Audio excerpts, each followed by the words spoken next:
in these islands of Bermuda, in particular, in this medium with the inter-island communications. It was and still is the objective of us finding better ways via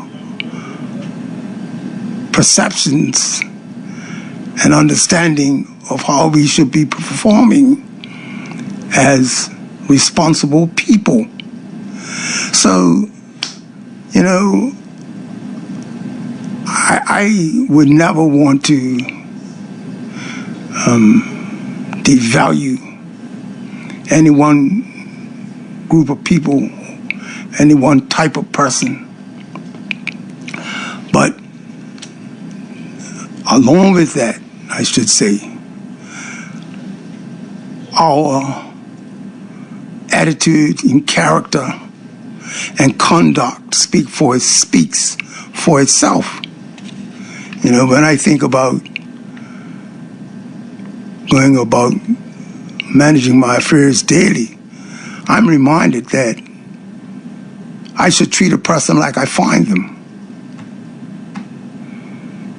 That's a good direction for me. I don't know about you. I'm hoping that you would find a need to say something tonight on these matters, because Bermuda needs you. If we're looking for removing the threats towards that we see daily against human life, the threats within the environment as being ways of thinking, ideas, belief systems that when practiced and treating people falls in the category of mistreatment and abuses, we should want to address that. You know, and because I've been enthralled with the reminder, and I said it for the last 2 weeks, I'm repeating it in completion of my thoughts tonight, completion of what I have been using in my spirit as a series of discussion for the last 3 weeks. I've been reminding us of a quote that has been the foundation of what it is that I know, if given some time, we will find a reason to see some value in it and see ourselves in it, and even find ways to talk to each other because of being morally accountable. No man or woman can keep growing in real knowledge and remain small morally. Any man or woman that grows in real knowledge and remains small morally hasn't even known the knowledge that they say they have. What they have been following, they don't know that knowledge. He or she has been growing mechanically. They've been only responding instinctively. Their reactions in life have been impulsive,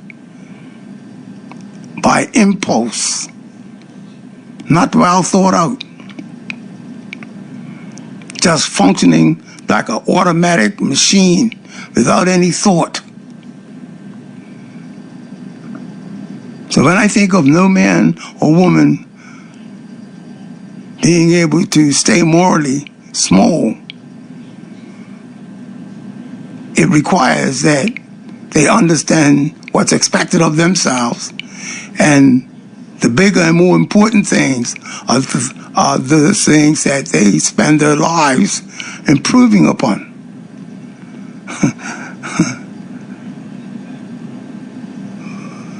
and we get to value this life as we should.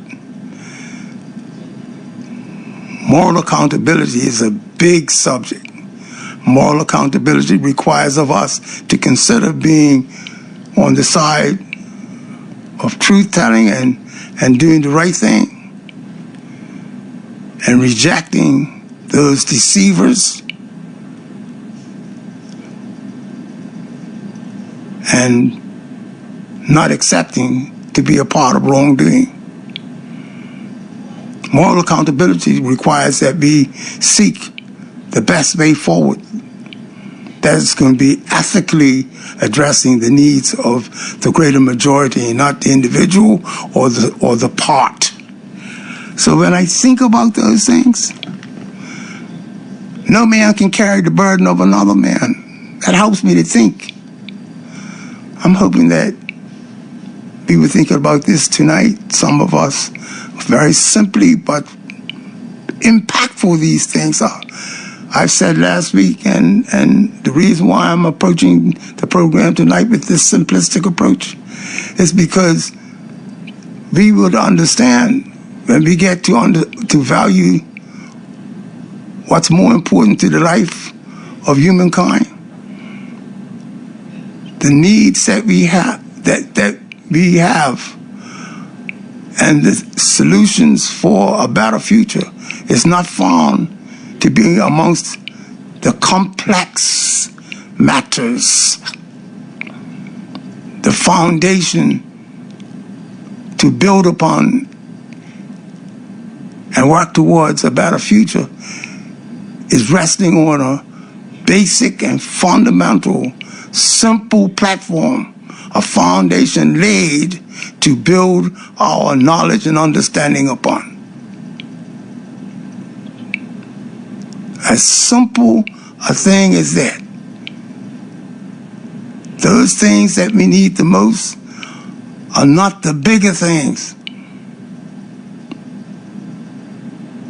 Those simple but important values in the life of the humankind seems to keep us in good stead. When we move away and become neglectful, we end up hurting ourselves.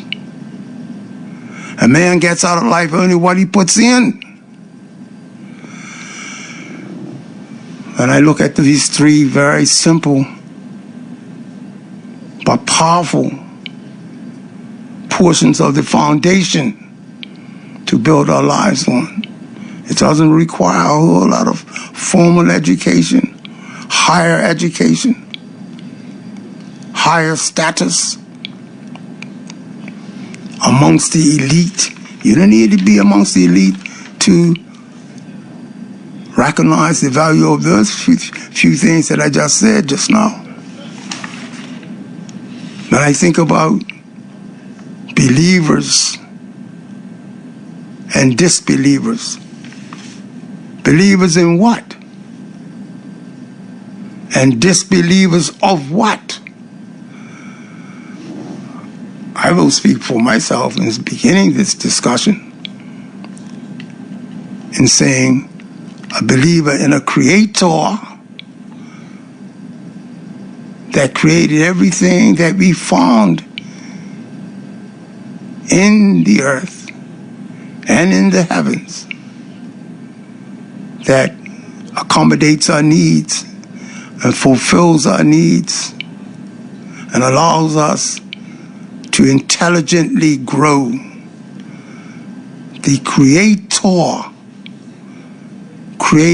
created all the things which is described as creation. The things that we have studied and used wisely to our benefit. I believe in that Creator who created them. You have people that disbelieve. They reject belief in a Creator. I respect all of you out there in Radio Land, and I welcome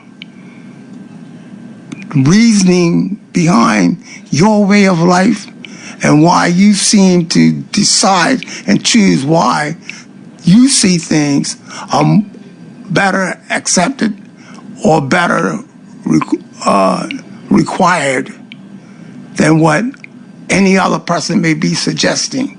I'm hoping that we can say some things without having to be criticized by anyone. I will not allow that on the program if anyone attempts to do that. We want to be open in respecting positions of understanding, knowing that we intend to want to clear up in our mind, clear up with each other why we seem to feel like we feel, think like we think, and act like we act. This is what's missing amongst us. We don't do that enough for us to get a greater value of each other. Rejectors of faith. Faith and trust in something other than ourselves, bigger than ourselves.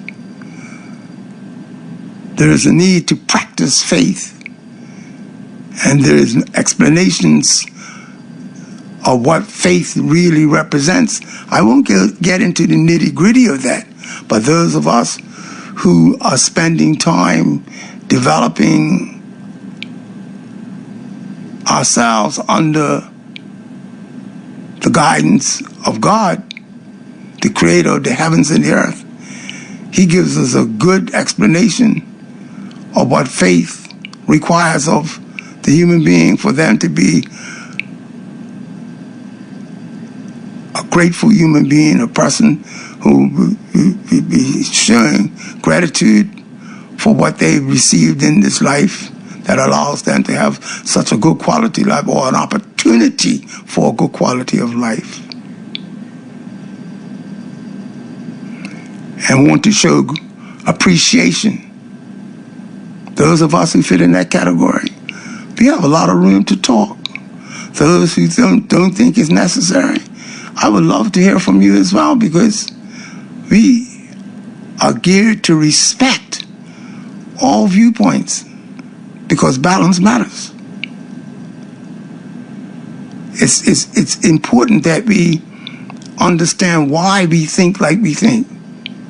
No need to disrespect or disregard because we don't appear to be thinking similarly.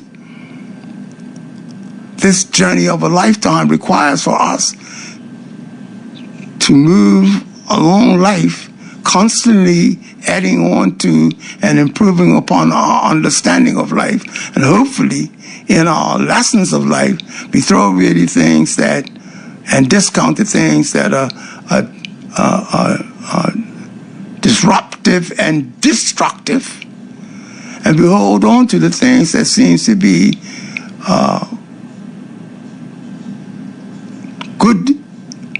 good for us, and the things that treats us well, that makes us feel very good emotionally and physically.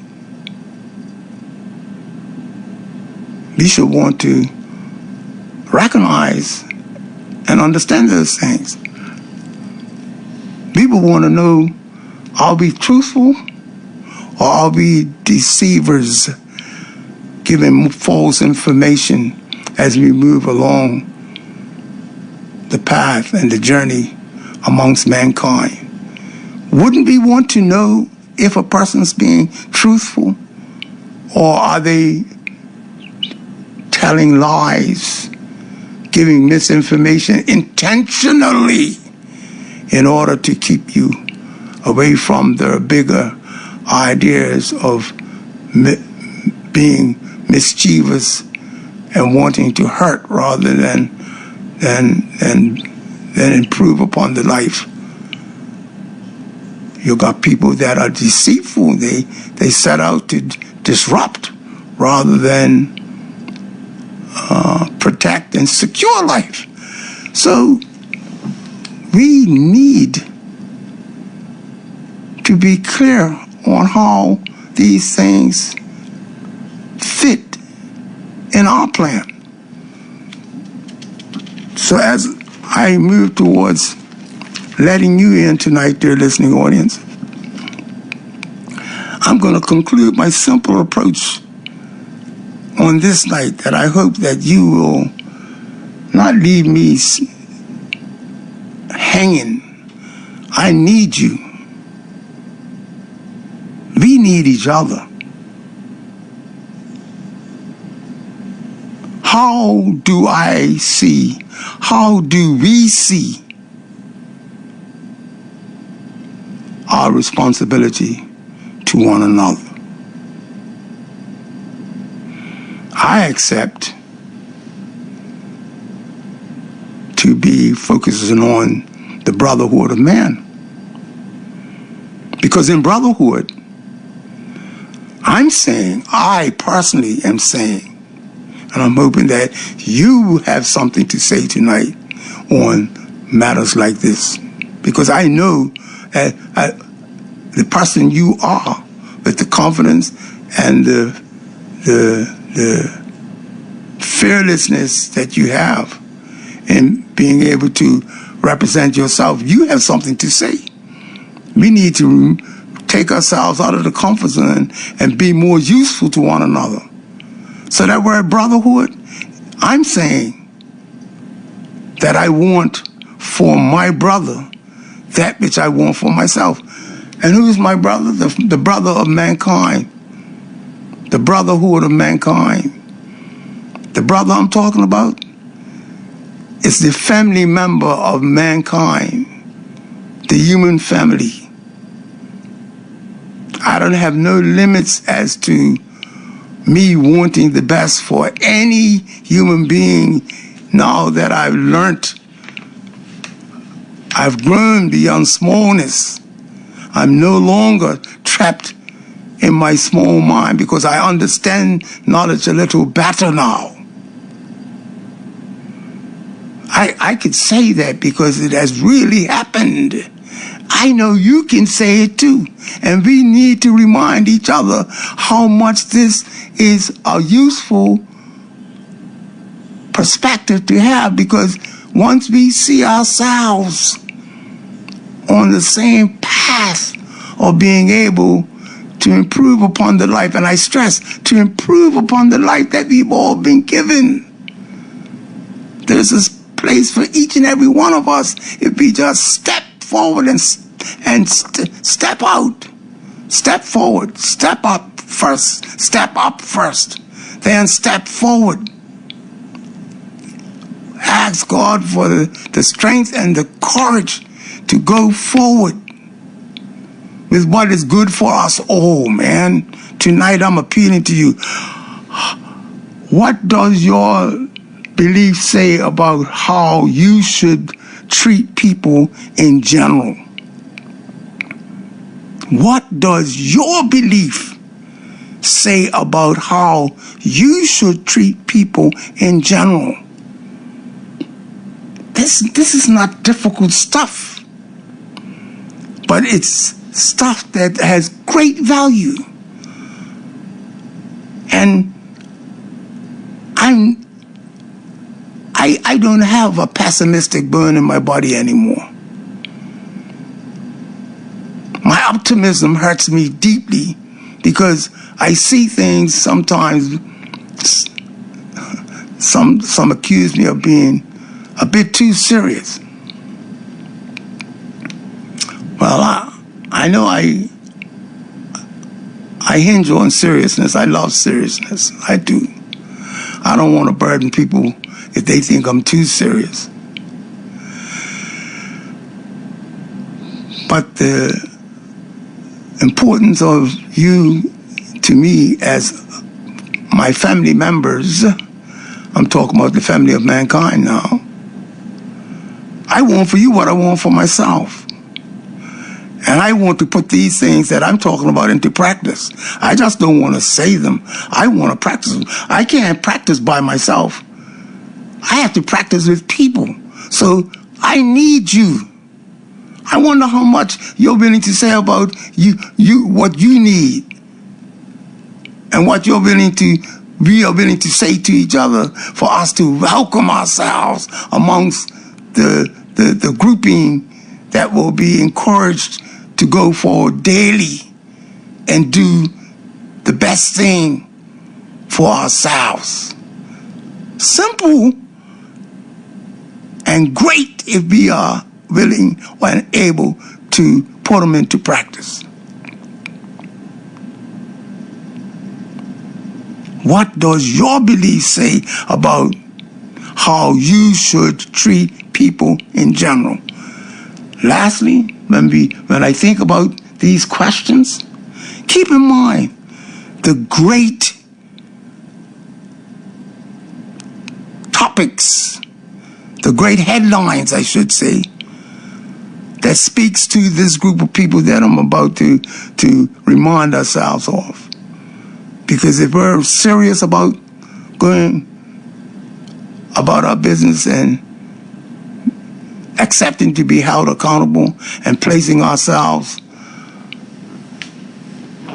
as being worthy of making decisions for a majority of people, let me think of parents. How should you be treating your parents? Are we treating our siblings, our brothers and sisters, properly? Why are we in the state that we're in that makes us sometimes question our habits of how we treat our siblings, our brothers and sisters? What is going on that makes us so hurtful in our treatment to one another? Should you be okay with that? How would you prefer to treat the extended family? And that extended family is talking about uncles and aunts, cousins. Do they have value enough for us to want to know if we're being accountable and responsible to one another as extended family? When I think about the other next best things that allows us to grow in society, we have spouses, we get married, we become husband and wife. How are we treating one another? Are we doing what we should be doing, whereas the children will learn what the best model and example of leadership in the life of humankind is? Children learn those lessons first at home. So what are the models and the life examples that we are setting in the environment of the home life for our children, for them to learn from their daddy and their mama of how they should be living their life? Because the best model should not be coming from the school you send your child to, or the church you send your child to, or the neighborhood club that you send your child to. The best example should come from spouses, the husband and the wife, the parents of the children first. Are we okay with how we are displaying our responsibility in that area? Lastly, what about in-laws? Mother-in-law, father-in-law, in-laws, daughter-in-law, son-in-law, in-laws. Did we commit to being decent in-laws when we went to the wedding of our children and reminded them this is now not just two people getting married, but a family becoming bigger, and now you got mother-in-law, father-in-law. You got father-in-law, brother-in-law, sister-in-law, uncle-in-law, auntie-in-law. The family builds through extension, through marriage, because we now accept to be accountable according to the law that we've accepted to be a great standard for us to be united and caring for one another as though we're from the same bloodline, blood ties. We become neighbors, we become work colleagues, and so on and so on. When we know where to point towards setting the foundation for growth and development of these things, it's not about how we ended. It's not about how we started, because we start in ignorance. We start, sometimes there's a very dreadful set of conditions when we try to improve our life. Sometimes we're in a bad state. So it's not from where we come from. We need to acknowledge where we want to go. So tonight, because we want to go in a direction that is intended to give us the quality of life that we could be pleased with, comfortable with, and satisfied to know that because we've accepted a direction of life and a course of life that will make us commit, and that commitment, because of the life that we are trying to achieve for our better future, is so worth it. We're giving our whole self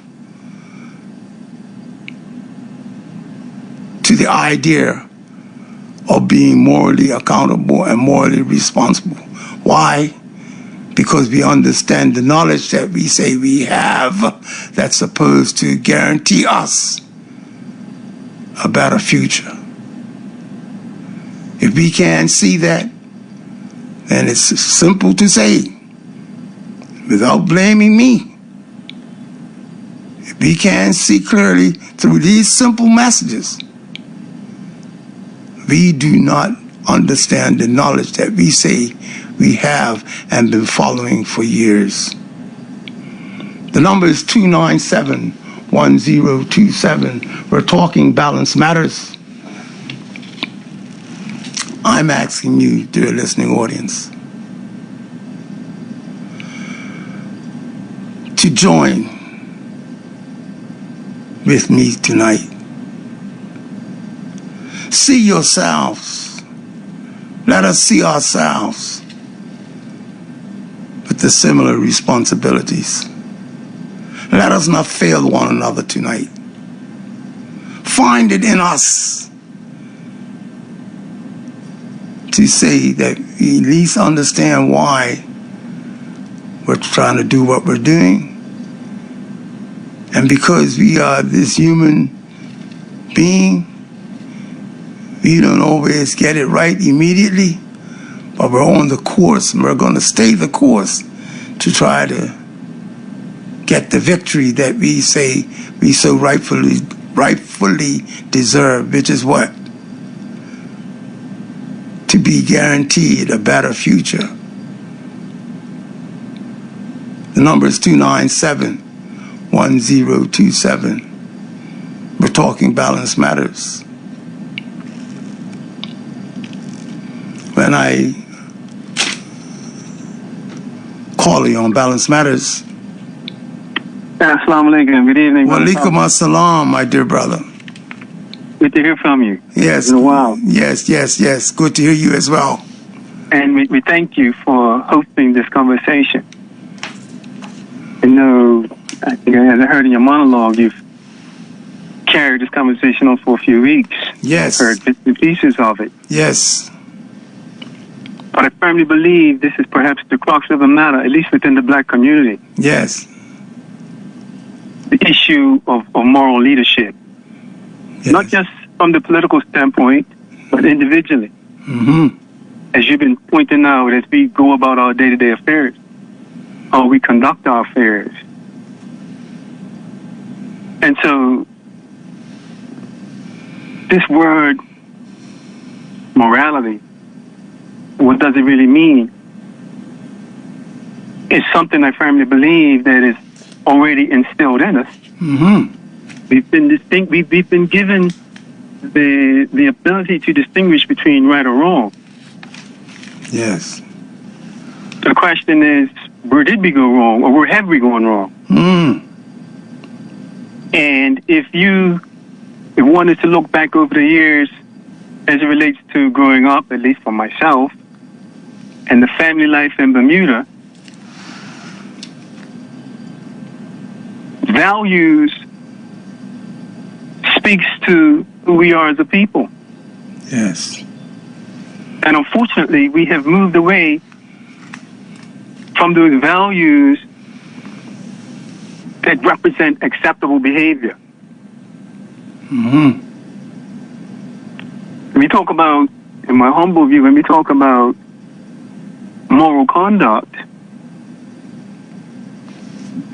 in many respects, that's the end result or the actions of our thinking. And so, before we can talk about moral conduct, do we have a level of moral consciousness or awareness as to right or wrong? Are we aware of what we're doing? What is the moral intent? And do we have moral reasoning? So I think all of these components speak to the end result of moral conduct. Mm-hmm. And over the years, these aspects of our culture, if you will, have been chipped away. Yes. Chipped away. Yes. To the degree, sadly, I felt for Butchie Berto last night on the news. Yes. The Southampton Rangers Sports Club, of all the work that they're putting in the community. Yes. And making this concerted effort. Yes. And folk just drive by, random shooting, irrespective of who gets injured, because I have a right I can do. What kind of mind is that? Where's the moral awareness and the reason? Innocent people getting hurt. The fact that the courage of you having this conversation is essential. Because this is really nipping and eating away at the core fiber of the black community. That's not to say other cultures are not immoral. That's not my point. The point I'm making is that we can do better than this. We know better than this. Mm-hmm. And we see flashes of brilliance and greatness and gratitude. But we have to bring it back. And in my humble view, this level of morality or right and wrong has to be taught. Just as you pointed out, it's not about going to university getting some credential. It's about decency one to another. Yes, sir. And so our sports clubs, and again, in our families, we have to be more respectful, basic human respect for one another. Yes. Yes. You know, let me indulge, because you're on a point there that I believe has a strong position in where we're trying to go. Like this morning, I was taking my wonderful wife to her doctor. I was parked up, trying to get out of a parking space. It was at a busy part of the city of Hamilton. It was close to a corner, so it was expected that it was always traffic coming. I'm easing my way out. I didn't want to put myself in harm's way, so I slowly eased my way out. This person rolls up beside me and looks in my face and says, "Hey, uncle, you should use your mirrors better, man." he wouldn't stop and let me out. Rolls up beside me and tells me what I should do based on how he's thinking, and rolls across me and leaves me stranded. I looked at his face, and he was driving a DHL a van. He's a delivery guy. He drives up about, I'll say, 10 car lengths ahead of me, hits brakes and puts on his hazard lights and goes into the store next door with him. It's not in no parking bay. It's in the main street. Hits the hazard lights, jumps out of the car as though like I'm driving a vehicle that leads me to do what I want on the street. My point. So when I think about the attitude that the guy, when I looked at his face, he wasn't looking at, because he saw what I was trying to do, obviously, because he said he had an opinion of what I was doing, so he had to be looking at me enough to think that I wasn't using my mirrors. For him to think that, which he was incorrect, because that's why I wasn't moving, because I was using my mirrors. I saw the traffic coming around the corner too quickly, and I didn't want to move until it slowed down a bit. So I was pushing myself out, and I was ending up in the road, and his here saying, "Hey, uncle, you should use your mirrors a little better." And visits crossed me, not slowly driving, visits crossed me, slaps on his brakes, puts his hazard lights on, jumps out of the car, and goes into the store on the main road. So when I think about this, yeah, it may sound like a petty thing because it happens every day on the road. But the thing is, it didn't always get responded to like that. We have busy streets, but where was his mind for giving me consideration and respect?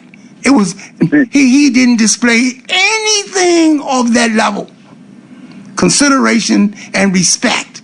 And when I say that, the reason why I stop here and talk about that is because these things didn't just end up, we ended up like this. It wasn't always like this, That's man. Right. That's right. And the fact that we know it wasn't always like this, we should want to understand what's responsible for it ending up like it is, man. So, and unless we talk about it in a genuine way, man, because some of us have enough experiences in our lives where we could, what they say, we could track this stuff down and what they say, monitor and measure and correct things once we do the proper assessment. That's we've done that all of our lives. So when we think about what's going missing in the life of younger people today, where they do not feel as though they should respect, it's a very serious matter, man. It is. It is.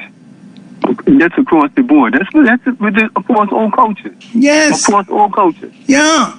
But you know, and my view in supporting your example is that, you know, I was talking about it earlier today. We've got this word confused in terms of freedom and democracy, and this language is really binding us up. Yes. To the extent that we cannot accept fundamental basics, fundamental human treatment one to the other. Yes. Because I have a right to do what I want to do, so I'm going to do it. Yeah. I don't ask the question. There's no moral reasoning as to whether or not it's right or wrong. I just want to do it. Yes. And that mindset has been perpetuated throughout our society. It's associated with our business practices. It's associated with our everyday activities. Yeah, we're all busy and we want to accomplish some things, but to what extent? When do we slow down? Yes. For some people, it's a way of life. Let me just get what I'm going to get, and let me hurry up and get it done and get out of the way. Yes, yes, yes. And in the process, the values, the courtesy, the consideration, the respect, you know, going out the window. With you making these strong points, I'm looking at how we misrepresent the term freedom. I've heard these same group of people say, I've got the freedom to do what I have. What you just finished explaining, they use the term freedom. But with freedom comes responsibility. Absolutely. And in some cases, these great sociologists and studiers of social behavior is getting us to see that, hey, mate, you need to be responsible with your freedoms, and that you got privileges. You not got rights not got the right to do all these things. To be on the road with a license is a privilege. It's not a right to act any way you want to act on the road. To get your license is a privilege. That privilege can be taken away from you. But they think they got the right because they're now free. Well, they say sometimes to the mind that doesn't understand, freedom is too big for them to express it. They need controls. That's why we ended up with systems and laws, because some of us cannot manage the freedoms that we've been given. And this is not to say we're going to take something away from anybody when we are talking like this. The issue is for us to have the better outcome in the way we manage ourselves and not just act, but we should be making progress in life. We're at the point where we're watching us as families, as neighborhoods, and as communities, we're going backward. Now, if this is not true, please come forward with the facts to show that it's not true. Because I wouldn't be feeling like this here if I didn't read what Butchie Buttles was supposed to have said. I wouldn't be talking about what I'm talking about right now.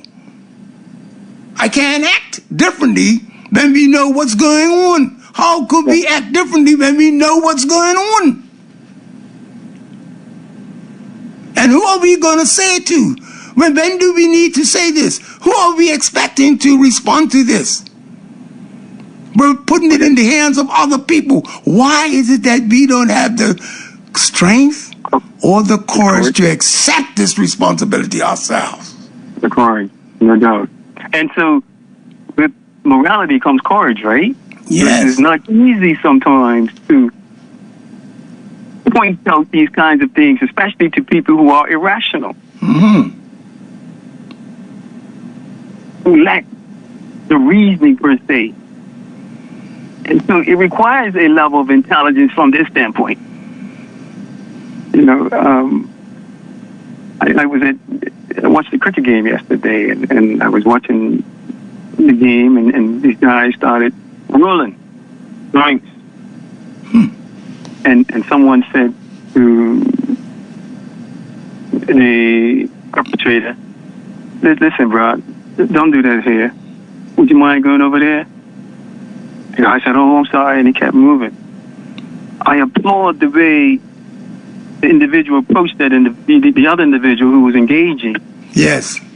In the practice, the behavior, the manner to which he dealt with it. It was commendable. It could have flew up. Yes.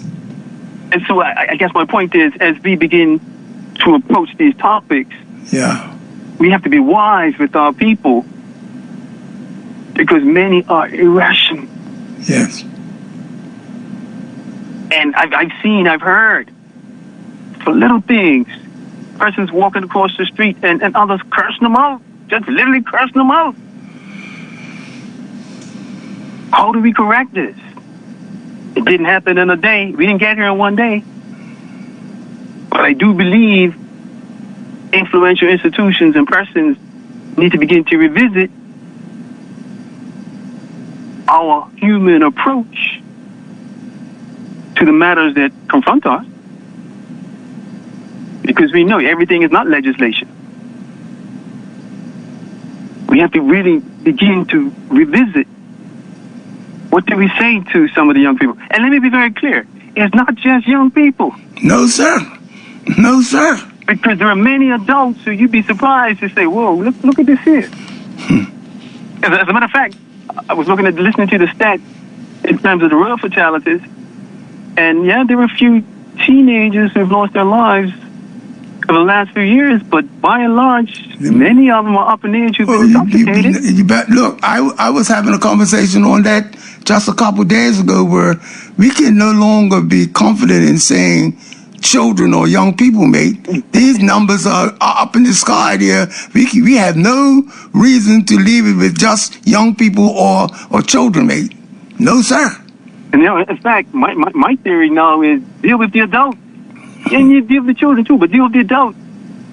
Because many of them have influences, negative influences on children. That's and right. if we can help to correct some of that behavior, then perhaps it can be a plus moving forward in terms of dealing with young children. Yes. But it's not just the youth. As much as we talk about we want to do for youth, in many instances right now, my brother, we got to work with some of our older population. Yes. Because some of the behaviors are appalling. Yes.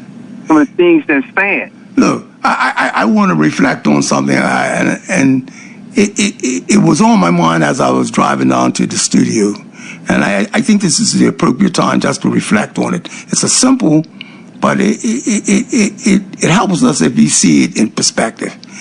Now, when we think about road manners, I'm a person, you know. I admire people that knows people's car numbers. I drive up and down the road, half the numbers I don't even know, man. My mind is not on numbers, number plates and stuff like that, man.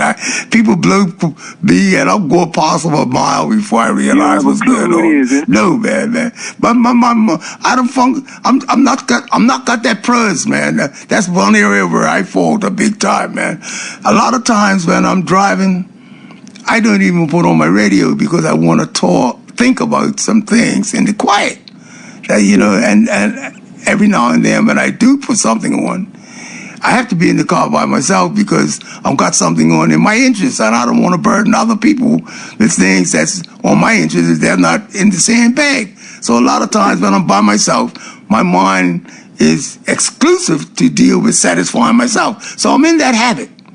Now, my wife has helped me tremendously here lately. Didn't just start, but she's finally got it through me. Now she's making me be very aware. She would tell me, look, man, let this guy out of the gate, man. I didn't even realize the guy's coming out of the gate. I'm not even paying attention to that. And look, I'm pretty sure he's been there for a while and people are not letting him through. So over the years, I've gotten better at that now where I do that without her being in the car now, man. You know, I wasn't always a person that done that so willingly. I was guilty because I wasn't focusing on the concerns of others as much as I was focusing on myself. I was guilty of that, unawareingly, because I just wasn't thinking like that. And when my wife got to be in the car with me more often, she realized how I was driving, and she said, you got to do better, man. And I thank her for that because I do better now. Why? Because I'm trying to practice what I didn't practice before. So I'm not saying that for me. I'm saying that normal progression requires that we live and we learn and we improve and we put into practice the best practices, man. When we get reminded via different media or mediums. Sure. If and when we get that opportunity, we should want to consider that we have the time to now make that adjustment, man. The blessing of us being alive to assess that is good enough for us to say, hey, we live and we learn. That's why these simple things that I put forward here this evening is more than enough for us to say, you know, we could pick up tomorrow morning and start working on some things that will be certain to make things better for us in the future because they're not complex at all. They are not complex. But if we desire the right things for the right reasons with the right feelings, then we would hear this. If not, then we need to question our own behavior. Well, you know, you raised a very valid point in terms of, you know, waking up in the morning and wanting to learn and improve our condition. Now, that happens to be a part of your philosophy in life, right? Yes. And so some folks really don't have that kind of philosophy. Mm-hmm. And I think that's part of our reality.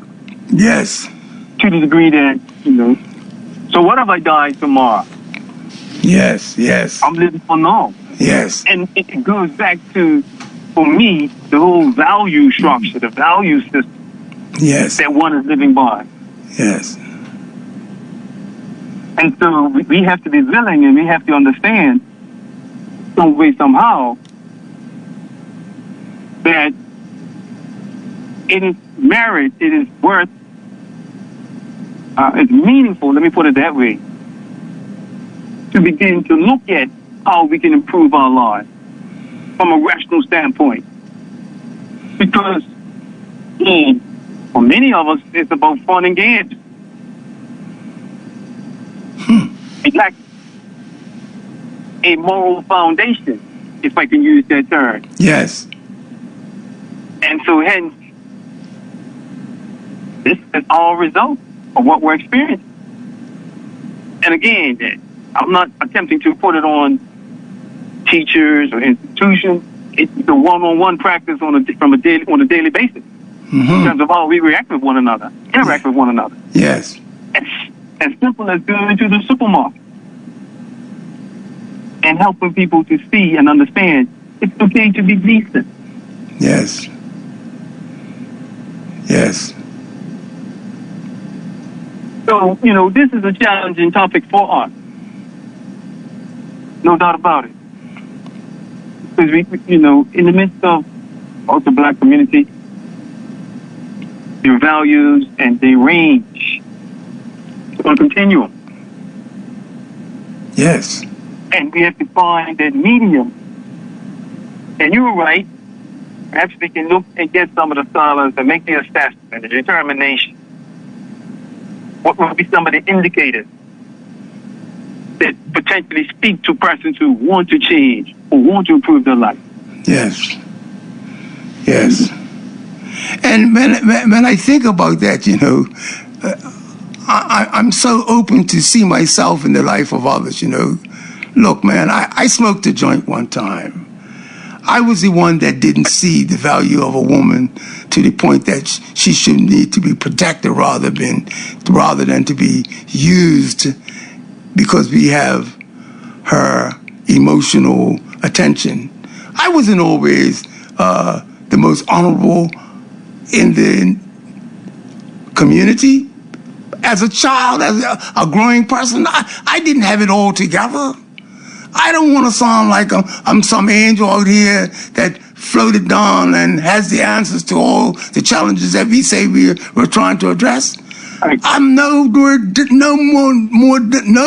than all the people out there who are living life, going through experiences, learning, and then wanting to pick out the things that are good for us, leave alone the things that are not good for us, and come forward together and say, hey, we have found a medium in our best interest, and we no longer want to represent that which is disruptive, destructive, and counterproductive. We can honestly say that because we're using our own life's experience to say, I'm no different than you. We are no different from one another. Absolutely, absolutely. And our children need to understand this too. We're not trying to give these children a platform that is hard for them to achieve. They should want to know that their parents and their aunts and uncles, they didn't always represent the highest level. They weren't always the lowest either. But you'll find a great number of us are very similar in struggling to find solutions to our problems. Right. That's the strong point that I'm making here without putting the emphasis on me. I'm not doing that. We're all trying to improve our lives. And wherever we are faltering, we can help one another if we remind ourselves, man. That's why I say it's about decency. It's about the approach that we have towards one another. And I know we all fall short, become impatient. And that's probably one of my issues in terms of, productivity and getting things done. But we're human, and so I think,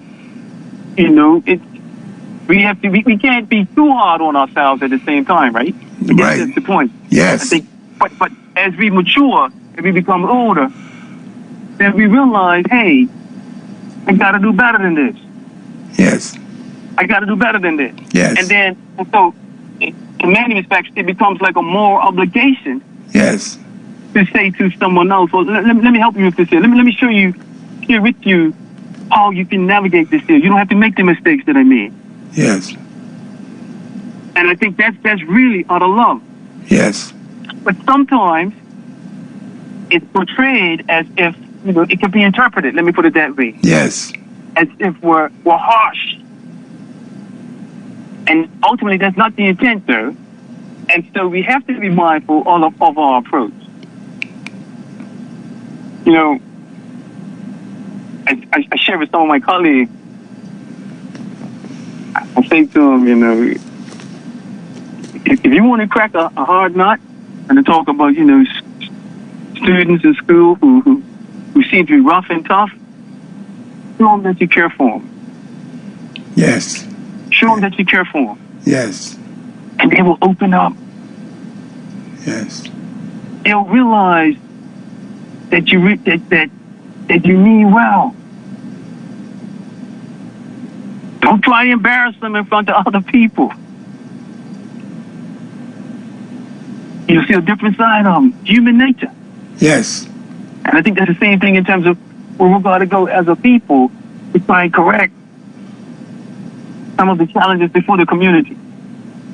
Yes.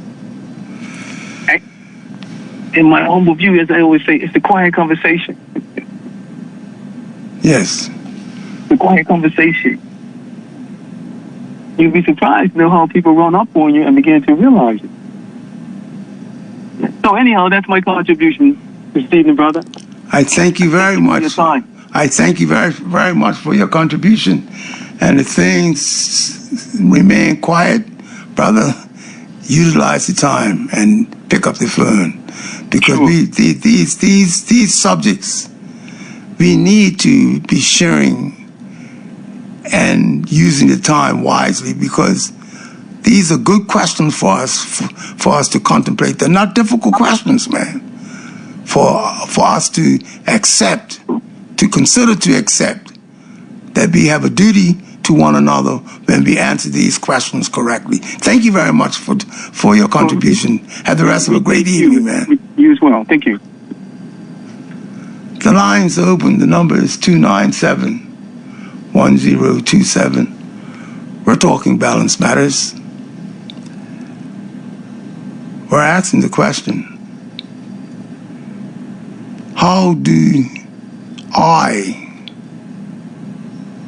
do we perceive our responsibility?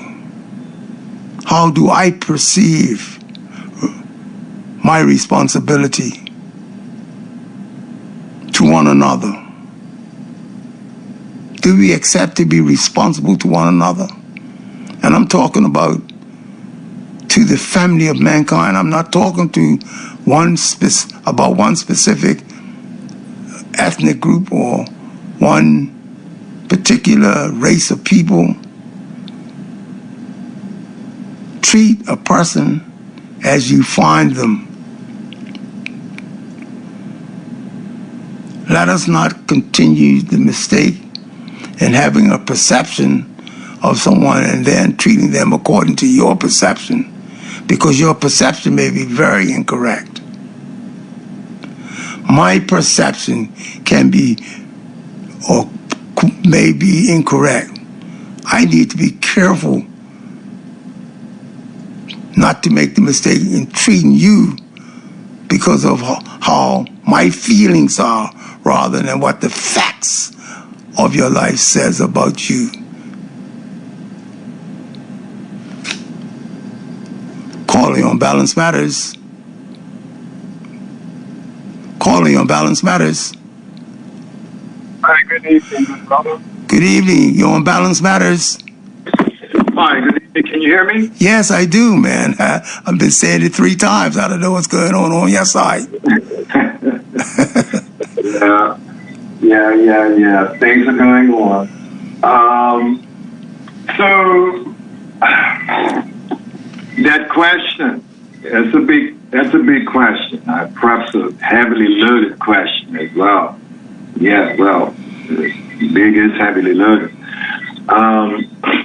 Are we responsible? What is our perceived responsibility? Do we perceive ourselves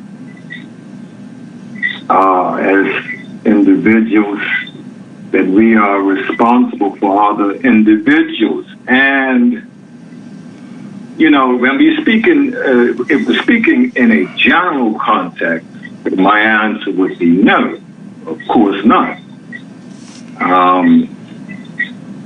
There's no way that we can assume responsibility for another people when we ourselves as a black people are fraught with challenges. And we see other people basically flourishing in this country. And so we got to find a way to first address, and it reminds me of something that when you're in the airplane, the students will always say that, in the event of,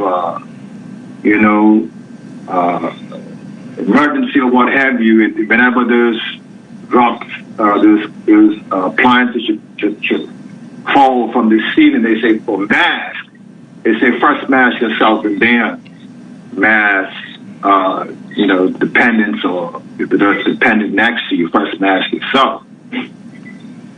And so we got to take care of self first. We got to focus on ourselves. These other groups sure certainly are not focused on us, and they ought not to be, quite frankly. It's not their responsibility to do that. Their responsibility would probably just to basically be fair and just, or to abide by the laws that are, that govern. Their responsibility would be to uphold the various laws. But I suppose you would have to be a bit more specific in regards to how or what sort of responsibility you are referring to.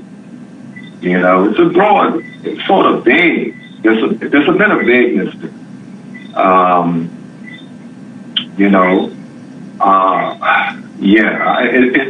But if we are, again, if we're speaking in reference to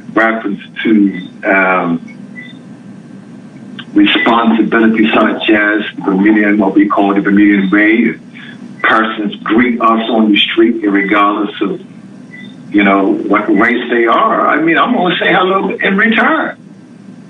And I consider that somewhat of a responsibility to my culture as a Bermudian. It's the Bermudian culture or tradition. And so person stop and ask directions, same thing. I'm going to oblige and offer direction.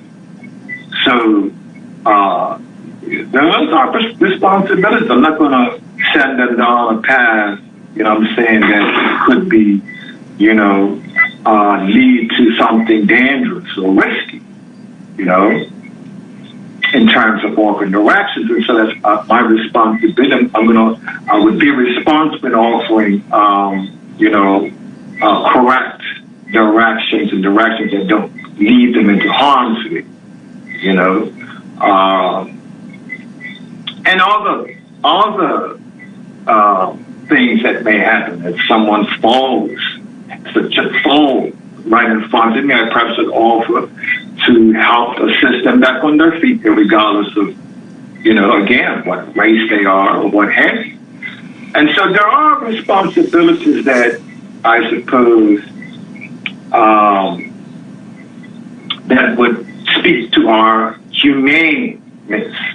And I would assume that other people from other races or what have you would do the same for me. Offer assistance, if needed, they're right there. Yeah, that's the humane, I suppose, responsibility that we all basically show up with. If not show up with, then we're cultured or socialized into those things. However, but in terms of, if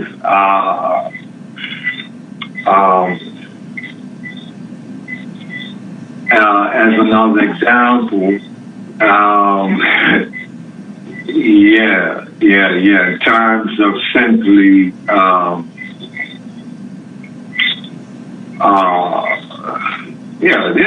to be quite honest, it is kind of difficult to speak on what sort of responsibilities outside of this humane responsibility I just spoke of would apply or might apply to various racial groups, what have you. In fact, I believe that is the best position to be. When you use the term humane, the humane category, I think you're on the right path of having the more important viewpoint as to where it starts on how we should manage ourselves around people, for instance. And I say people because I don't put no limits to what people these may be. I was down at the refuge collection area there, dumping some of my lawn trimmings, and I found a guy there ahead of me. It was only him and I.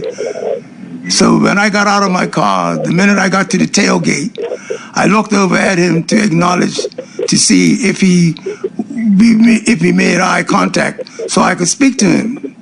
So the minute I looked at him, he was looking at me, and I spoke to him as quick as he spoke to me. We both were willing to speak to each other at the same time almost. And he then went on to acknowledge the beauty of the day and how we should be treating ourselves with such an environment. So we ended up talking about how much we should appreciate life, knowing the value that we have in creation. So I'm just saying, this guy has the right frame of mind. It sounds like we could have had a conversation around the tailgate at the dump as we were having at this same radio station right now, like you and I are talking. That's how well him and I were sharing for the short span of time that we were with each other. So I marveled at that when he drove off, because he left immediately after about a minute and a half, 2 minutes. He left. Right behind him came another guy, and when I looked over towards him, he never looked at me frontally. He never caught my eye. He never wanted to catch my eye. And he never said anything to me because he found me there first. And he left me there, never saying a word. Just as he was getting to go to his car door to go to the driver's side, I looked up at him to see if I had the time to speak to him or say anything to him. I saw by his body manners and his body language that he didn't want that. I saw it. I know my feelings. I know my feelings register certain things. And I felt that he didn't want me to say anything to him because he didn't want to participate with me. So I saw two different mindsets, two different experiences, both coming from two white guys. And God knows, the only reason why I'm saying two white guys, for the sake of understanding of the message that we're trying to get through to tonight. To make my point, I wouldn't need to say white. But because I want to say, treat a person as you find them, it didn't matter if they were white. But the bottom line is, unless we treat each other respectfully, we're never going to get beyond the barriers that allows us to see each other by color or status or knowledge credentials. Unless we see respect for one another first, that should come first. To treat a person like you find them. I don't know you, so I shouldn't have no perception of how you're going to respond to me. let me give you the greetings I'll give to anybody that I respect, and see how you're going to respond. That's my approach to life. I say that to say, if you mentioning that you understand the consideration that's necessary for us to have for one another because it fits in the category of being humane, brother, you hit the nail square on the head. Square on the head, because you can't be no better than being the highest level in your humanity, and which is to be considerate of one another. Because once I find that you got a burden, if I could help you allay your burden, I should be open to do so. And hence comes my test of how I'm going to respect human life. And I haven't mentioned race, creed, or color yet. When I get the test to see how I could help my fellow man, when we recognize and understand our state of affairs, it's up to me to now execute my responsibility in wanting for my brother man what I want for myself. I did hear caller speak to or perhaps raise the question as to how, unless it was he or you, that was asking how, when, or how, why we fell off. And that's an extremely particularly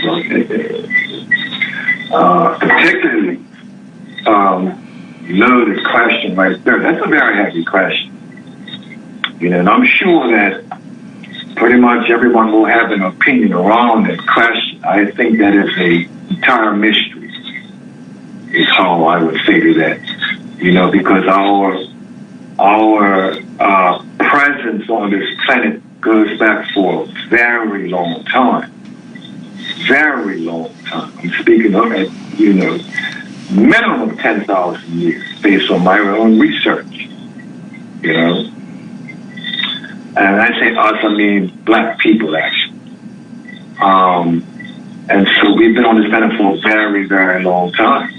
And so how, where we fell off, oh man. I actually could go as far as saying that we were never on.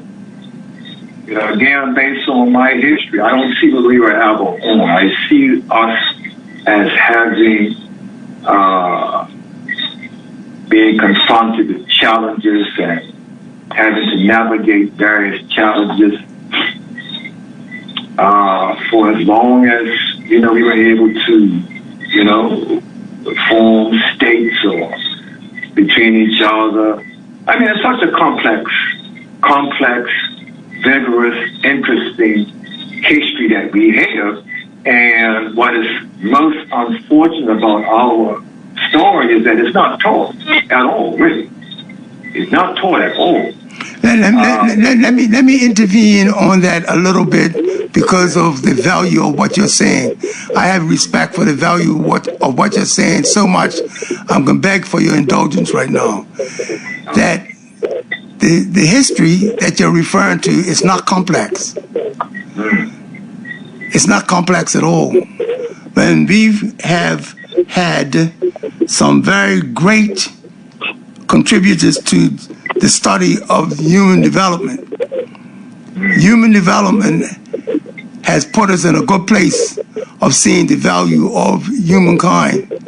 It's not so complex that a person like myself has not ended up with an understanding that I can't make sense of.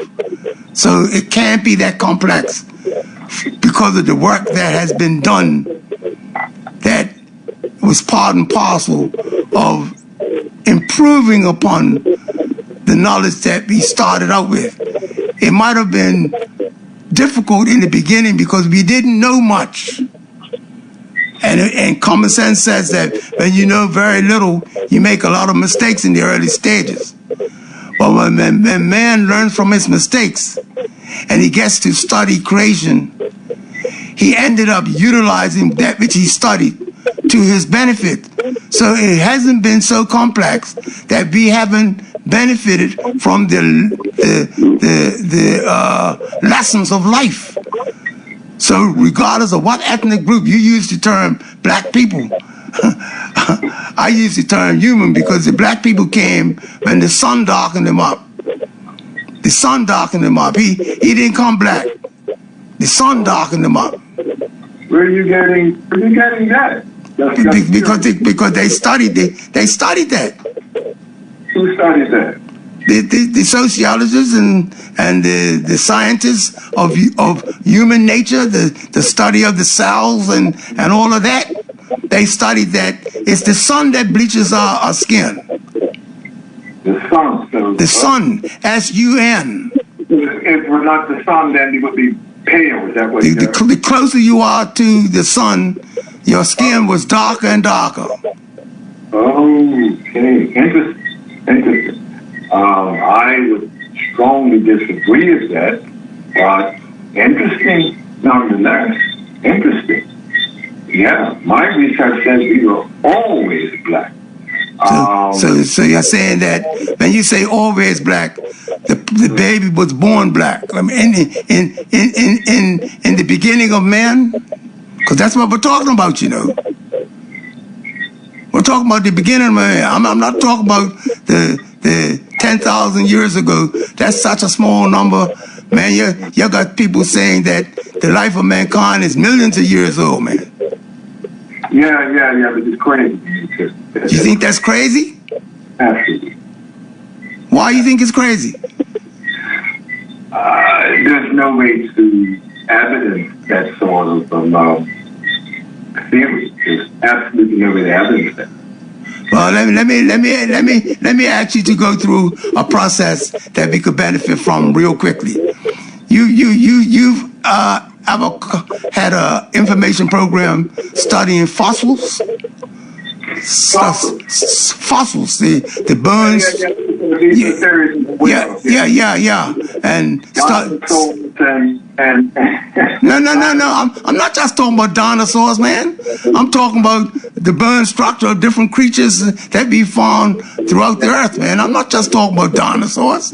See, you're going somewhere where somebody took you. I'm beyond that, man. I'm not just talking about dinosaurs, man. We're talking about man studying rocks and soil to find out how long has been on the earth because of what they find in the soil. Interesting. They found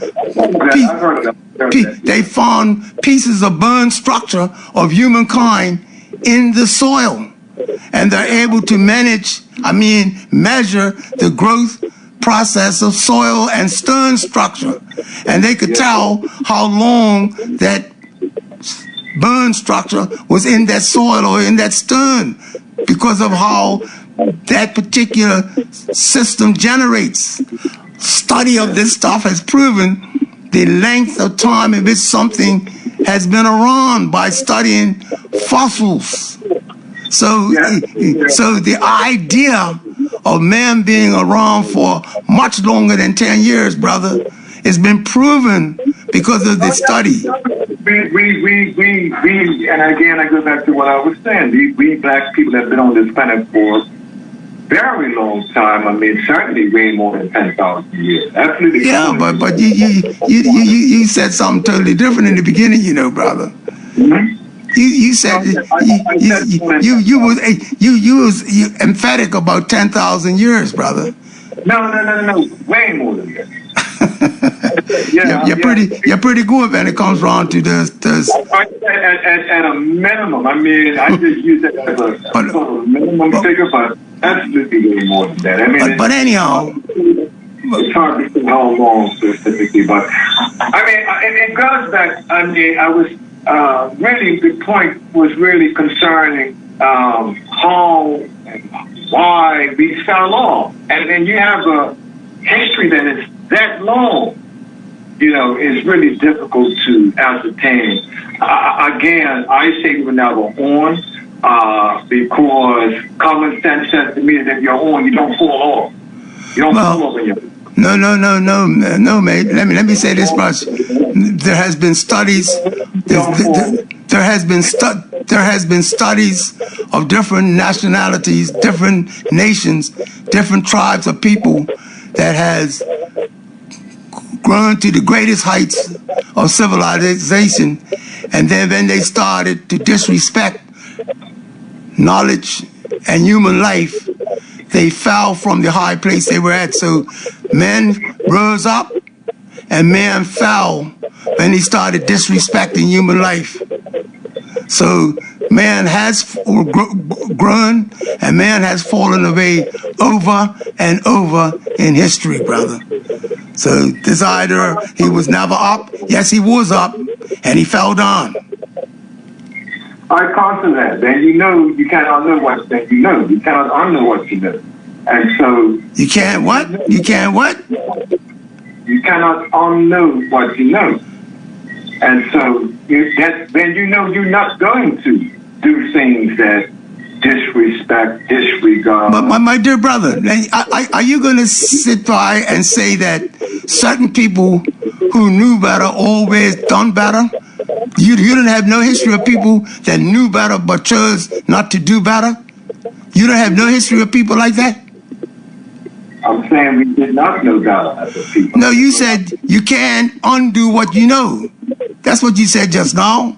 If you know, you know. You can't unknow. You cannot unknow what you know. Yes, you can. You could disregard what you know and practice other than what you know. And that's when you fall. Well, when you know better, you don't do what don't go against. You don't do against what you know is right and wrong. You don't. You just don't. That's been my experience at least. When you know right, you don't choose to go wrong. Don't stay in the right. Those that go in the wrong don't know that that's the wrong, and that's why they go in that. That's why they go in. Brother. I know you said over and over that you're not a person that allows religion to guide you. You said that, and I respectfully honored your reasoning for functioning with that direction. I get that. I will never criticize you for that. But it's a known fact, brother, when it comes around to the state of people that you have honored for so long, which is the people of African experience. They were put under enslavement by people that were knowledgeable, brother. They knew better, but didn't do better. They knew the value of human life, and they chose to abuse human life and try to retard, to turn human life backwards instead of working and creating a space for them to go forward. So the people that enslaved, the master who enslaved the slave, they knew better, brother, and they chose not to do better. So this idea of people that know better don't do better. I mean, they don't go on against what they know, brother. That's not true. History has proven that, man. History has proven that those that enslaved, those of us that were enslaved by a person who at times were brutal and harsh, and their history has shown to me, but quite evidently, that those that you're referring to, who you say knew better and chose to do wrong or to do otherwise, don't know. They knew, man. What do you mean they don't know? How could you say both of them at the same time? Why would you say they knew? Why would make you say they Because if they, look, the only way you could enslave a person is when you could overtake them in knowledge. It's a known fact by those who know better. You cannot enslave a knowledgeable person. So that's why when they did take the slave into enslavement, they chose to wipe away their history, their culture, their identity, and chose not to teach them, brother. That's the only way you could keep a slave. When you put them back in ignorance. Yeah, I say that the only way you can treat people harshly, brutally, is when you're void of consciousness. So that you didn't say that in the beginning. You said when they don't know, man. You are, but you are a knowledgeable people. When you are a knowledgeable person, meaning that you know what you're doing. That is what prevents you. Would prevent you from treating other people as though they are not human. Wow. They are not human. And so you have to be void of consciousness in order to do that. Totally void of consciousness. Almost entirely. That would allow you to mistreat a people like that without any regard for them, their offspring, without any regard for their humanity. You would have to be void of consciousness to do that. Yes. In other words, you don't know. Well, no. When you're arrogant, you could be consciously aware of something and choose not to obey it. When you're arrogant, and I repeat, when you're arrogant. See, the slave master was an arrogant controller, and he was able to overcome and then abuse and mistreat people that were under his control and power. But when it comes around to their consciousness, they were consciously aware of what they were doing. They were too arrogant to stay away from acting in such an abusive way. That was arrogant speaking, not unconsciousness. They were very conscious of what they were doing, man. And this is where knowledge of exactly of who or what type of mindset that was responsible for enslaving people. If we understood fully what type of mindset was responsible for that, we would not be saying they were unconscious, brother. I understand what mindset they are, or persons that were engaged in that. I understand that mindset is a mind that is void of consciousness. You see, when you're void of consciousness, then that allows you to perform these heinous acts and go home and be with your family and, tell your children a bedtime story before they go to bed and dance and sing with your wife and all of those things that you're void of consciousness. And that is exactly what these men did when they dropped an atomic bomb on two civilian cities. These same beings dropped 2 atomic bombs on civilian cities that destroyed, blew up thousands, tens of thousands of people. They, in an interview, said they went home and they never even thought. They never had a sleepless night, and they said these things with a smile on their faces. Never had a sleepless night, never even gave a thought as to what those people would have endured or the fate of those people after dropping these atomic bombs onto civilian cities, not military targets.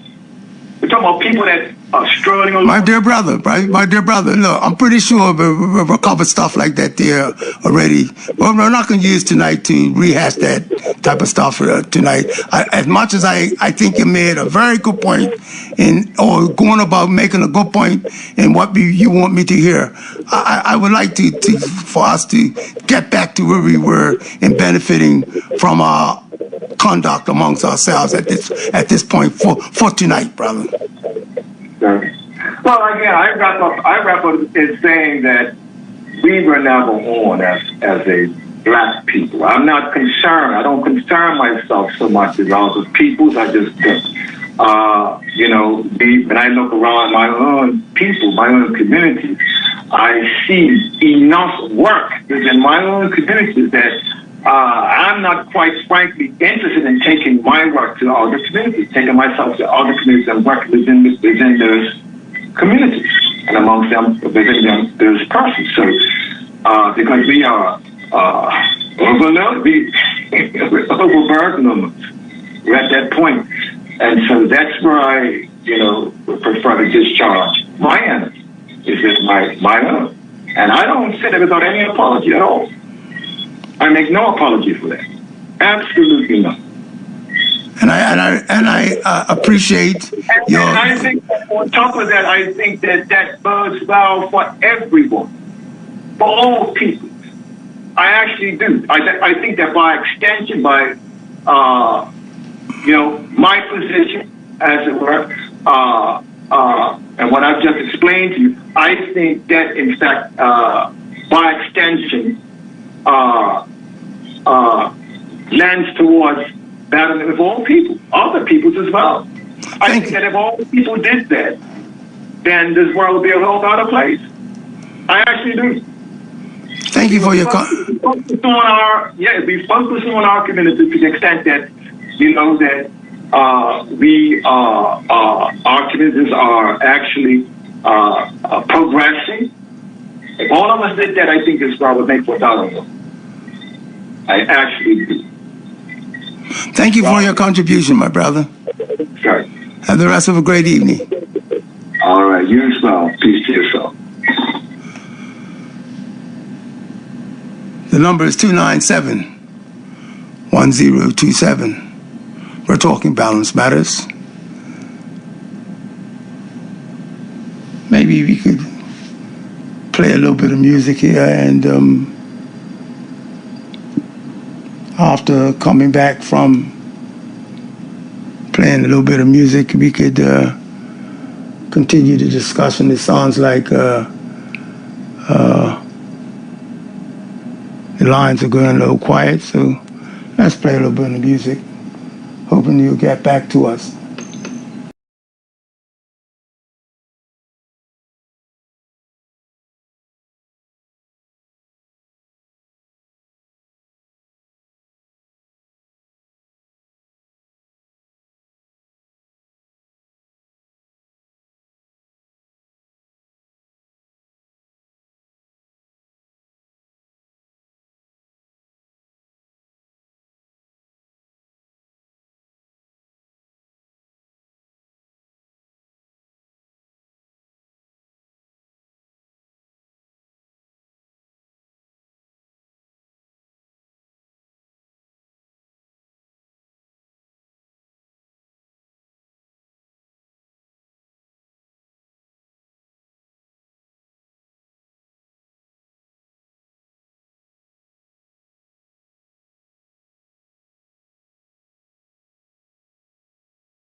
Yes. Cynthia Erivo, I could never hear that enough. The number is 297-1027. You're talking Balance Matters. Yes, the line's open. The number is 297-1027. You're talking Balance Matters. I'm just trying to get a little clarity from the last caller. Was he trying to say that some people that do wrong don't know they're doing wrong? Was that what he was trying to say? I can understand why you would end up with a certain amount of confusion. When he was indicating that when people were abusing and mistreating slaves, they were not conscious of what they were doing. Yeah, I didn't understand that. I'm 62 years old. I didn't understand that. I didn't understand it. So I don't know if I can say this as a conversation. So I want to ask you a question. You're trying to tell me when those people down Tucker's Town was doing that land grab and all those years ago, giving those people that little bit of money and they knew what they were doing to them. You're trying to tell me they didn't know what they were doing? Or the people that were just found when there's having the land grab investigation, that there were bankers, there was lawyers, and real estate agents that was working together to steal people's property. And they knew they was manipulating, and I'm sorry to say, they knew they was manipulating black people by giving you a couple of $1,000. They were we didn't have that type of money. They were very conscious of what they were doing, and they done it intentionally. Yes. So they didn't know what they were doing. So that's why I found I had a certain amount of bewilderment when I was trying to get the point across to the caller to indicate that there's well, I try my best to keep that level. When I say kind, I get what you're saying. I could have gone a little more forceful than that, but the bottom line is that see, we want to talk enough with each other to see the opening of us correcting whatever needs to be corrected. That's where my head is at, right? And when I simply wanted to reflect on history and certain things that comes along with knowing better and not doing better, if we don't make the distinction between these things, we would never get to finding solutions to the problem. And we can't see that they were. They knew what they were doing. But more importantly, I'm going to say this, brother, because I'm glad you focused on that. Because more importantly, for us to get our life in order, we need to understand, even if we may not have a whole lot of anything, in order for us to navigate and make things better for ourselves, we need to understand what really happened. Right. In order for us to do better and find ways moving forward, we must know the truth of what happened, because it's a fact that I'm about to make with this analogy, this storyline. I'm making a point with this storyline. A snake taking another animal across the river to try to save him. The snake gets the animal across the river, and when he gets to the riverbed, he bites the animal and puts poison in the system. Mm-hmm. The animal asks him, "Why you do that?" He says, "Because my nature as a snake, I bite." Yeah. So if we don't understand the nature of things, we may end up being bitten all over again, not realizing that it's the nature of people who do not want to do better. The way they act regardless of consciousness and awareness with knowledge. They are arrogant in their stand, and they do what they want to do regardless of how anybody else may feel about it. They just don't care. That's why I said earlier about humane thinking and treatment. You have to first consider being respectful to another person before you act respectful. You got to consider them first. Mm-hmm. Before you act right, you got to consider them first. And how you should consider them? You should consider them to be good until you know better. If you don't know anything bad about the individual, why would you want to treat them badly? Yeah. My son used to work for a grocery store. Yes. And he came here one day and said, "What you doing here?" He said, "The guy fired me." And it was a white manager. Yes. And I said, "Why did he fire you?" He told me, "Pull my pants out." And I said to him, "My daddy is my direction." And he said, "Pardon me?" He said, "My daddy is my direction. And my daddy, I was two boys, me and another one, and my daddy doesn't let us wear our pants on. Now, if you want my pants to a certain height, that's on you. But my daddy is comfortable." And I'm going to say this to you again, sir. I'm a Seventh-day Adventist Christian. And that makes me better than people. My son's pants are up. And I went to the grocery store and confronted the guy and said, "Why did you send my son to him? He wears his pants like this every day. Nobody's never put his pants up. I don't allow my children to wear their pants on. I've got two boys." Did you fire him because he said to you his daddy is his Lord or his daddy is his guy? What did you fire him for? Then he comes out and says, "I fired him because he backed off to me." I said, "My son has a right to defend himself."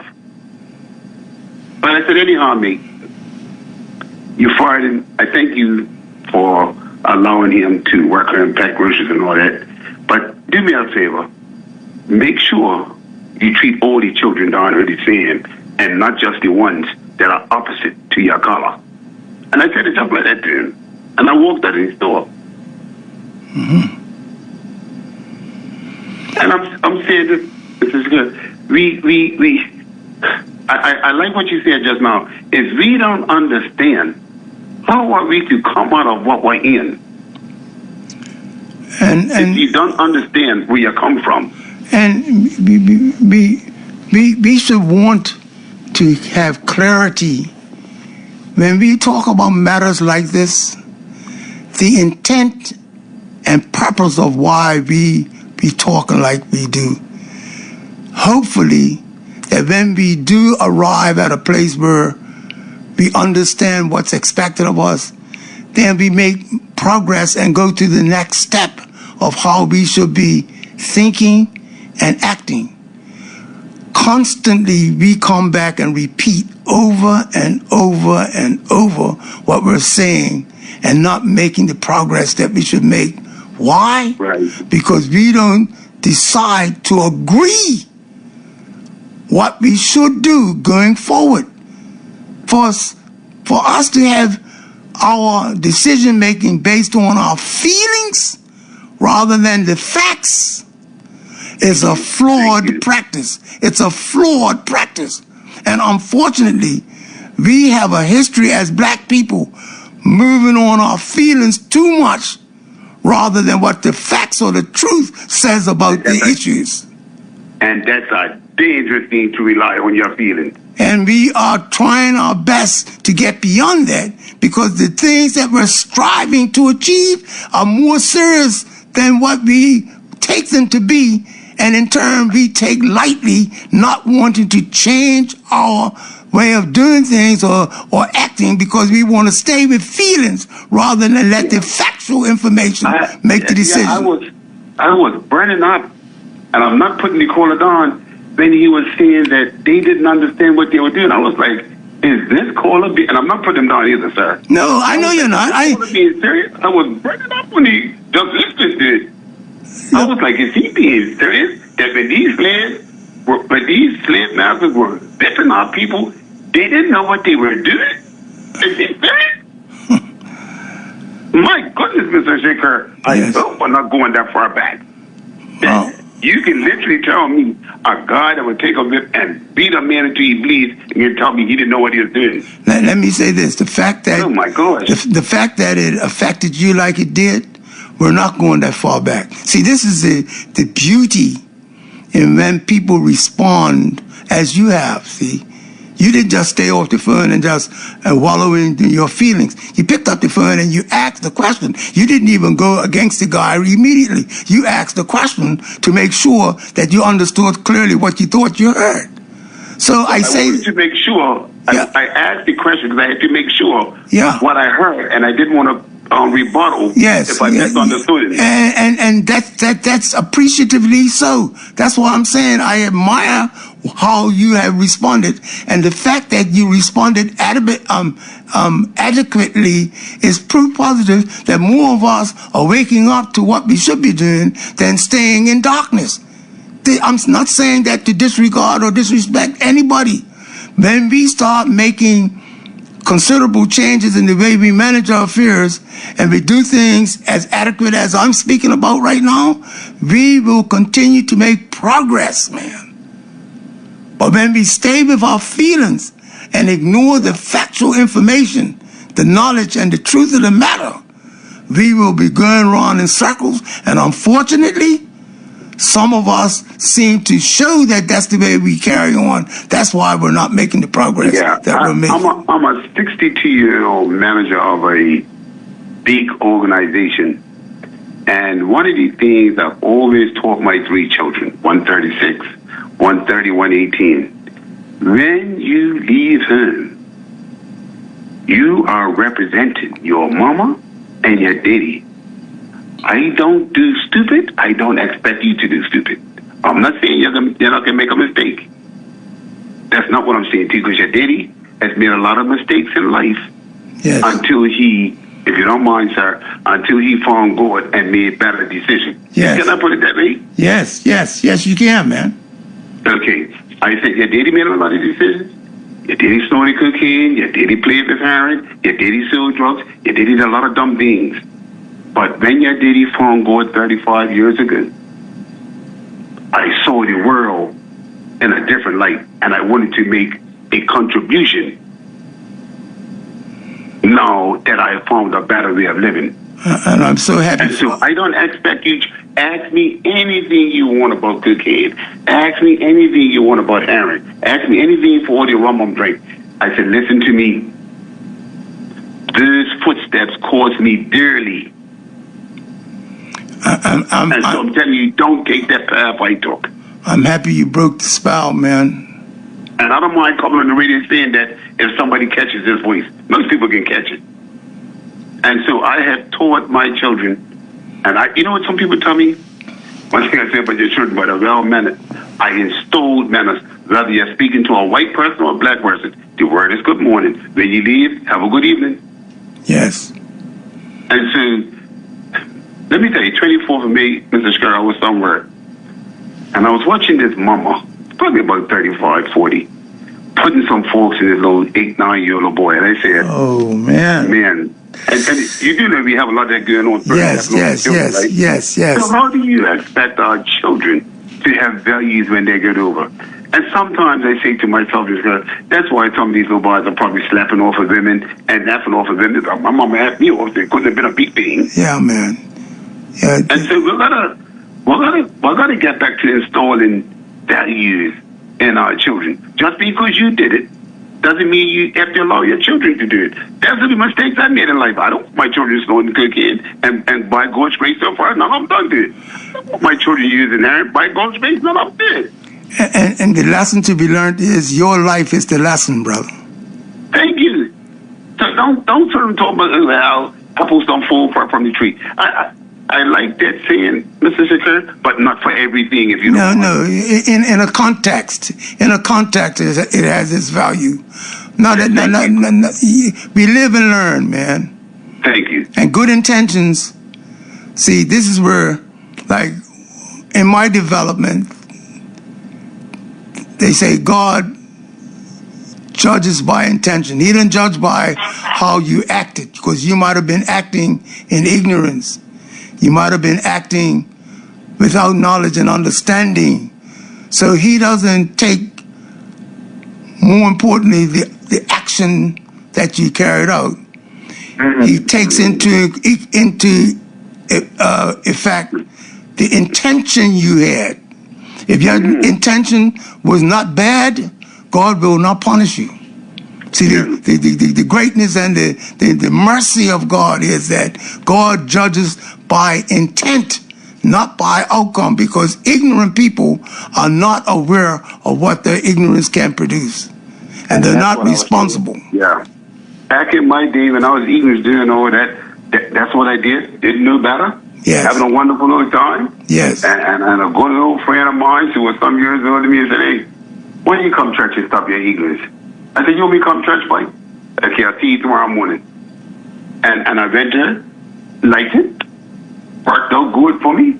When you look again, I weren't snorting coke no more. When you weren't again, I weren't snorting air no more. When you look again, I weren't drinking no more. No, I'm not saying that people that drink, I'm better than them. Yes. That's not what I'm saying there. Yeah, I get it. I get it. But what I'm saying to you is, I found a better lifestyle. Yes. And it's worked for me for the last 35 years. Yes. Am I perfect, Mr. Sher? That's not what I'm saying to you. Yes.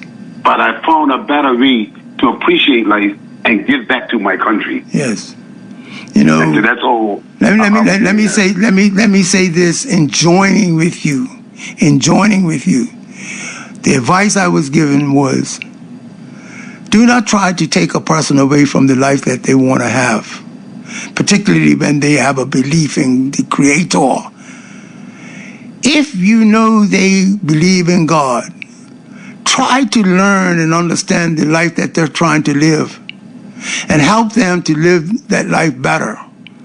Do not try to prevent them from having it because it's different from you. Help them to live their life better. And how you could do that? Learn about their religion so you would know what's expected of them. And when they're going wrong, you could advise them to stay away from the wrong. So when I hear you, I see my accountability and my responsibility to you, my dear brother. And let me say about your talk show. I have a place where I go Tuesday and another night where I go to give back to Bermuda. Yes. And I found your radio station 3 weeks ago when I got her on this station. And I said, this is a good talk show. Listen to this thing. And so I heard you talk and all those things, but I can't wait for this one to come on. I'm being honest with you. I can't wait for this one to come on. And as you know, I did come on the other day. Yes, you did. Yes, you did. All again. Yes. And, yes. But my heart did grow up a little bit listening to the last person. I was like, man, don't please tell me. You know when you're, all I end my thing by saying, Mr. Gunn, you know when you're doing wrong, black or white, you know when you're doing wrong.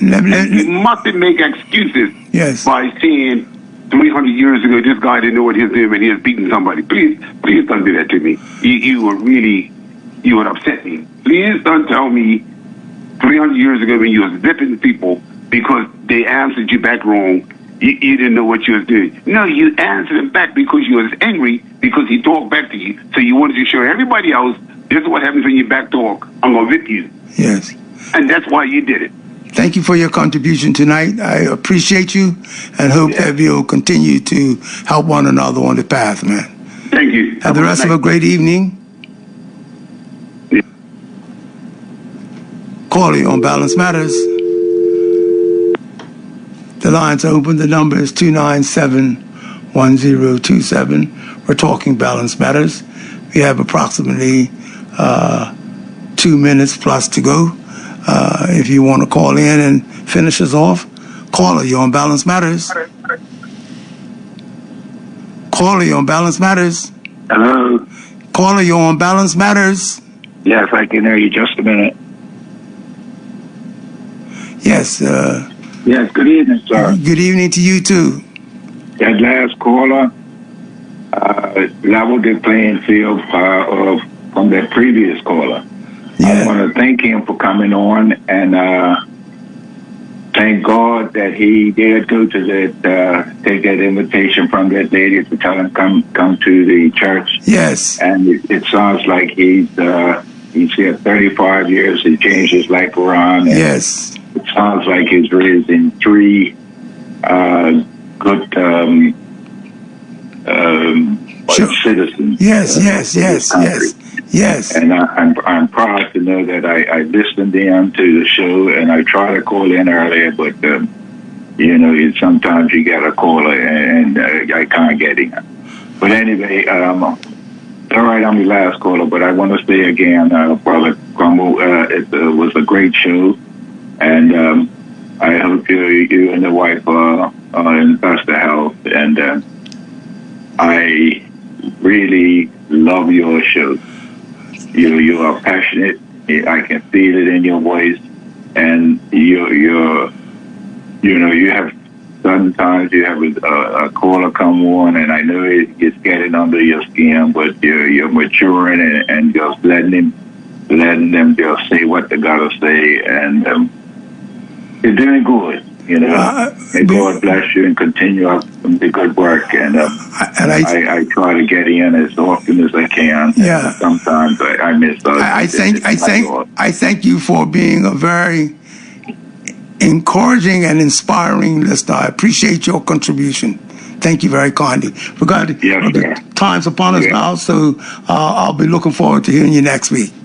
Okay. Have the rest of a great evening. And all the best. Likewise to you and yours, sir. Yes, the time's up. I can't take another call. We just don't have the time. It's now 9:29. To be my brother's keeper, I'm saying it's better for me to practice brotherhood, not friendship. I want to practice brotherhood. Brotherhood has in it the desire to want for your brother that which you want for yourself. When we think about traveling through the byways, just keep in mind that you should treat people as you find them. A man only gets what he puts in life, gets out of life what he puts in life. And I'm going to repeat that. A man only gets out of life what he puts in life. So if we want others to be respectful, we've got to show respect for others. No man can carry the burden of another man. We can't carry someone else's burden. We can give them tools to help themselves. We can give them aid and assistance in many different ways. But the individual has to apply it to themselves. You can't do it for them. You can't carry the load for them. Keep in mind, we want for our brother that which we want for ourselves. Thank you for tuning in to Balance Matters. Tune in next week. Have the rest of a great evening.